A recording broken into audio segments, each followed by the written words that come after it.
Good morning বন্ধুরা, আজকে তোমাদের সঙ্গে শেয়ার করছি চিলি ফিশ। এটা আমি ভেটকি মাছে নিয়েছি, তোমরা চাইলে বাসা মাছেরও করতে পারো। দিয়ে তাতে নুন টেস্ট অ্যাকর্ডিং, তাতে লেবুর রস দিয়ে 3 ঘন্টা ম্যারিনেট করে রাখতে হবে। তার সাথে সেই সময় দেবে যখন লেবুর রস আর নুন দিয়ে রাখছো, তার সঙ্গে দিচ্ছ গুঁড়ো মশলা। আমি কিন্তু কোনো বাটা মশলা দিইনি এখানে। পেঁয়াজ, আদা, রসুনের গুঁড়ো পাউডার পাওয়া যায় যে কোনো মল বা বড় দোকানের। সেইখান থেকে গুঁড়ো পাউডার সে পরিমাণ অনুযায়ী 1 টিস্পুন করে সব কিছু জিনিস নিয়েছি। 1.5 টিস্পুন করে নিয়েছি সব গুঁড়ো মশলাগুলো। তার সঙ্গে কর্নফ্লাওয়ার নিয়েছি, লঙ্কা গুঁড়ো, গোলমরিচ গুঁড়ো দিয়ে সব কিছু দিয়ে ম্যারিনেট করে রাখতে হবে। আমি 3 ঘন্টা রেখেছি।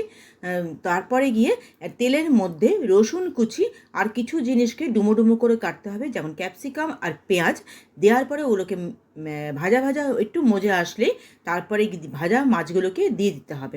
দেওয়ার পরে একটা কর্নফ্লাওয়ার রেডি করতে হবে।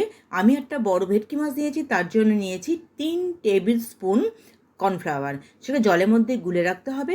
আর একটা সস রেডি করতে হবে, tomato sauce, chilli sauce, soya sauce and vinegar, আর সামান্য জল দিয়ে ভিনিগারটা ওই সসটা রেডি করে রাখতে হবে। মাছগুলোকে দিয়ে দিতে হবে যখনই ওগুলো ভাজা হয়ে যাবে, মজে হয়ে যাবে। তারপরে সসটা দিয়ে কর্নফ্লাওয়ারটা দিতে হবে। একটু টেস্ট করে দেখে নেবে যে নুনটা ঠিক আছে কিনা। তারপরে গিয়ে ওগুলোকে নাড়িয়ে নিয়ে আর একটুখানি সামান্য জল দেবে, যাতে একটুখানি ভেজে জিনিসটা ওই সসের যে বাটিটা আছে তার ধোয়া জলটা দিয়ে দেবে। ঠিক আছে? দেখো আমার চিলি ফিশটা কেমন হলো, তোমাদের কেমন লাগলো, আর তোমরা চিলি ফিশটা কীরকমভাবে করো সেটা কমেন্ট বক্সে জানালে আমারও ভালো লাগবে। চলো, টাটা।